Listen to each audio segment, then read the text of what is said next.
Good evening. Habari zenu? Well, it's especially difficult to speak after your wife. And Doctor, thank you for inviting me to this conference. I've been looking forward to it because you're a group of people that are important to this nation. You know, I was extremely honored to be selected by President Trump to have this position.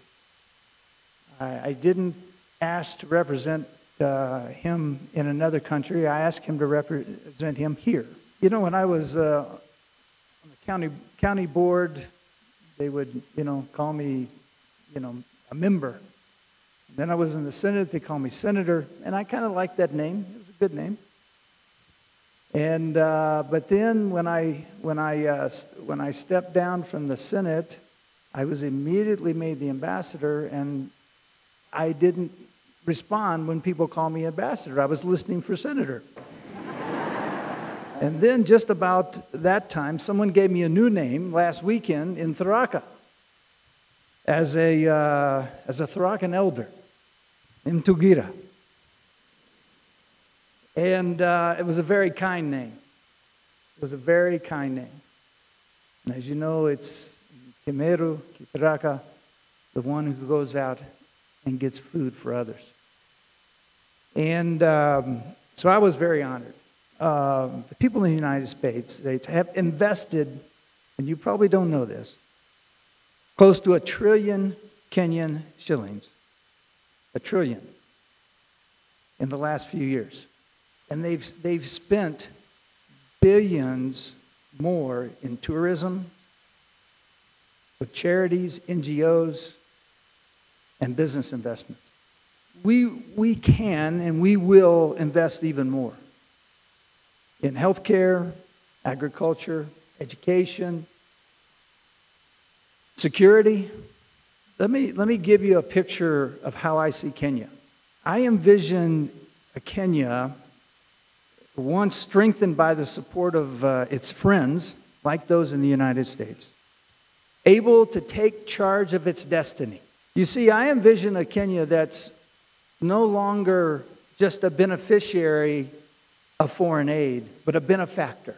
When the next cyclone hits Mozambique or some other country, it should not be the United States running to their side.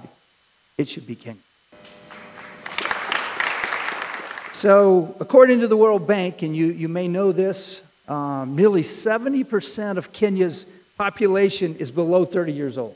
And that's not just a headline. That's the reality that we have to face. That's the future that we have to face. And there must be opportunities for these young people. There must be jobs. There must be places for them to be involved in politics. We must have an educated and a skilled workforce that contributes to the economy and builds a nation rather than drawing resources away from it. It is imperative that we empower the youth today in any way that we can to create a brighter future for all Kenyans. If we're able to accomplish these things, we'll also be addressing the security of this nation. Because the truth is, my friends, if you don't give the youth of this nation a way to provide for their families and themselves, they'll find someone else. And the last thing we want them turning to is Al-Shabaab. The United States government is committed to working with Kenya to invest in these youth. We're harnessing the power of entrepreneurship to create real change. Last month, 4,000 Kenyan youth graduated from a program called Generation Kenya.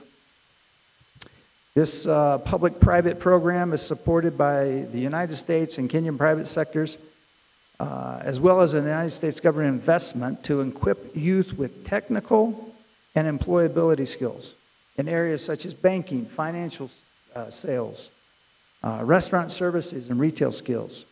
Since 2015, Generation Kenya has placed 84% of its graduates into the meaningful employment across Kenya. That's real success. Those graduates joined a network of 13,000 alumni as part of this program. contributing to the growth of Kenya's economy and providing the next generation of leadership in their fields. But let me just remind you of a few things. Deuteronomy 8:18 said that God gives you the power to create wealth. Second, if you will choose to serve others where you're at today, God will promote you to a new level of responsibility tomorrow. I never wanted to be on the county board. I never wanted to be in the Senate. I never wanted to be the ambassador. Those were none of my goals. But I chose to serve the people that I was with and do the best job that I could. But I'm going to talk about one thing in this country that we have to be aware of. Not aware, we all know it. As they say, it's the elephant in the room. And that's corruption. There's no way to create a prosperous future for all Kenyans if we don't eradicate the culture of corruption in this country. And we can't defer this fight to the next generation. It's something we have to do now. We have to do more, and we have to respond now. We must ensure that the next generation does not fall into the bad habits of the old. The United States, and I personally, are going to partner with you on this. But you have to do your job. Every Kenyan must reject corruption wherever you see it. Now, there was a great Illinois president. You might know who I'm talking about. Who is it? Abraham Lincoln. You're wrong. Abraham Lincoln once said, "Be sure to put your feet in the right place and then stand firm." I ask that you join me in taking a stand against corruption. A young person told me just the other day, he said, "Don't call it corruption, call it theft." Okay, if you want to call it theft, that's fine. In case you're tempted to continue in the footsteps of thieves, let me remind you something.